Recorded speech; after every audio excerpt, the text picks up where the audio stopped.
یوم النحر باندې د اختر ورځ ده دا 9 ورځې ټول روژه نیول او دا یو ماحول جوړول د روژې چې دا ټول قوم په دې نیکۍ کې شریک شي یو ځای شي. دا د ذوالحجې ورځې ډېرې اهمې ورځې دي پکار ده چې په دې کې موږ عباداتو ته متوجه شو.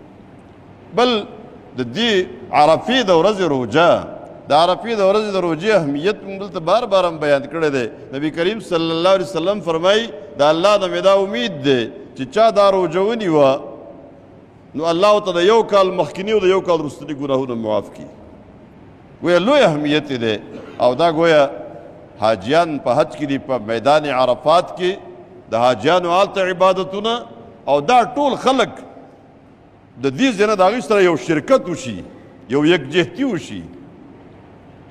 حاجیان هلته قرباني کوي مؤمنان دلته خپلې قربانۍ وکړي خپلې اضحیې ذبح کړي او دا په ټوله دنیا کې د نیکۍ یو ماحول د الله د بندګۍ او د الله د عبادت یو ماحول جوړیږي. دا اضحیم د الله د بندګۍ یو یاد دی. لا اله الا الله.